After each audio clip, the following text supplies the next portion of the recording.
세상에서 가장 유명한 규칙 중 하나죠. 근데 어쩌면 우리가 그 의미를 딱 절반만 알고 있었던 거라면 어떨까요? 오늘 바로 그 숨겨진 이야기를 한번 파헤쳐보려고 합니다. 네, 맞습니다. 바로 6번째 계명, 살인하지 말라. 대부분 들어보셨을 거예요. 정말 유명하죠. 사실 딱 들으면 나는 살인한 적 없으니까 나랑은 상관없는 얘기네 이렇게 생각하기 쉽잖아요. 우리 같은 보통 사람들에게는 너무나 당연하게 지키고 있는 규칙처럼 들리죠. 하지만 말이죠. 이 하지 말라는 금지 조항 뒤에 오히려 적극적으로 무언가를 하라는 아주 강력한 메시지가 숨어 있다면 어떨까요? 이 계명의 진짜 의미는 바로 거기서부터 시작됩니다. 그러니까 핵심은 바로 이거예요. 이 계명이 단순히 하지 마라에서 끝나는 소극적인 금지가 아니라 무언가를 해야만 한다는 적극적인 의무를 담고 있다는 거죠. 자, 바로 이거죠. 이 계명은 마치 동전의 양면 같아요. 한쪽 면에는 생명을 해치지 마라라는 소극적인 명령이 새겨져 있다면 다른 쪽 면에는 생명을 지키기 위해 적극적으로 행동하라라는 의무가 있다는 겁니다. 이게 무슨 말이냐면요. 그냥 가만히 아무것도 하지 않는 것만으로는 이 계명을 온전히 지켰다고 할 수 없다는 거예요. 생명을 보존하기 위해서 우리의 생각과 행동을 적극적으로 써야 한다는 거죠. 자, 그럼 이 적극적인 의무라는 게 대체 어디까지 뻗어나가는 걸까요? 이 책임의 원이 시작되는 곳은 놀랍게도 가장 가까운 곳, 바로 나 자신입니다. 가장 먼저 이 의무는 내 자신의 생명을 소중하게 여기는 데서부터 출발해요.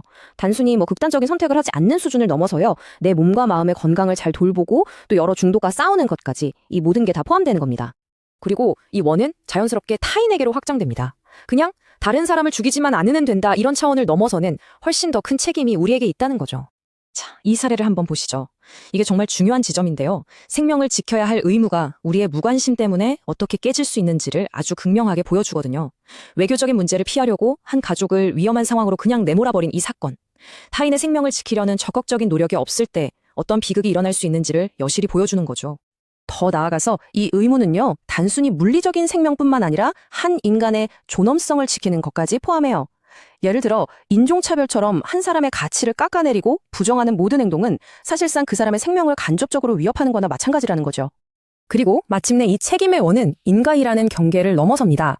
우리의 시선이 이제 동물과 환경, 그러니까 우리와 함께 살아가는 모든 존재를 향하게 되는 거죠. 정말 충격적인 숫자 아닌가요? 우리가 무심코 하는 소비가 얼마나 많은 동물의 생명과 직결되어 있는지를 보여주는 거죠. 생명을 보존해야 한다는 의무가 우리의 소비 습관과 어떻게 연결되는지 알 수 있는 대목입니다. 야, 그리고 이런 요력도 한번 보세요.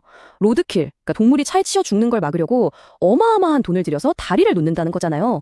이게 바로 모든 생명을 소중하게 생각할 때 우리가 어디까지 노력할 수 있는지를 보여주는 정말 놀라운 예시가 아닐까 싶습니다. 자, 이렇게 생명을 보존한다는 개념이 엄청나게 넓어졌잖아요. 이 관점을 가지고 오늘날 우리가 마주하고 있는 아주 복잡한 윤리적인 문제들을 한번 들여다보겠습니다.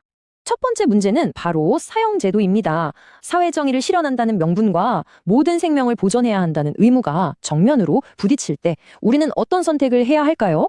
이건 정말 생명윤리의 가장 뜨거운 감자 중 하나죠. 시험관 시술 과정에서 만들어졌지만 결국 선택받지 못하고 남겨진 배아들. 이 작은 생명의 시작점 앞에서 우리의 책임은 과연 어디까지일까요? 자, 이번엔 우리 식탁 위를 한번 생각해 볼까요? 전 세계 육류의 90%를 단 3개의 거대 기업이 독점하고 있대요. 이 거대한 공장식 축산 시스템 안에서 동물은 더 이상 생명이 아니라 제품으로 취급되죠. 과연 이런 현실 속에서 생명 보존이라는 가치는 어디에 발붙일 수 있을까요? 반면에 이런 것도 있습니다. 장기나 시신 기증 같은 거요. 어쩌면 이게 이 적극적인 의무를 실천하는 가장 숭고한 방법일지도 모르겠어요. 나의 죽음이 다른 사람에게 새로운 삶을 선물할 수 있다는 것. 이야말로 생명을 나누는 행위의 정점 아닐까요? 자, 이렇게 우리는 살인하지 말라는 아주 단순한 규칙에서 시작해서 모든 생명을 아우르는 하나의 거대한 세계관까지 긴 여정을 함께 했습니다. 이제 한번 정리를 해볼까요? 지금까지 나눈 이 모든 이야기를 우리 삶에 바로 적용해 볼 수 있는 4가지 방법으로 한번 요약해 볼게요. 첫째, 내 건강부터 챙기는 겁니다. 둘째, 다른 사람의 인권을 지켜주는 거고요. 셋째, 내가 뭘 사는지 다시 한번 생각해 보는 겁니다. 그리고 마지막으로 장기 기증처럼 나누는 삶을 한번 고려해 보는 거죠. 결국 핵심은 이거예요. 이 계명은 그냥 가만히 있으라는 수동적인 규칙이 아니라 우리에게 움직여라 하고 외치는 아주 적극적인 부르심이라는 겁니다. 마지막으로 이 질문을 여러분께 던지면서 마무리하고 싶습니다. 만약 살인하지 않는 것이 정말로 모든 생명을 적극적으로 보호하는 것을 의미한다면 오늘을 살아가는 우리, 바로 나의 역할은 과연 무엇일까요? 한 번쯤 깊이 생각해 볼 문제가 아닐까 싶습니다.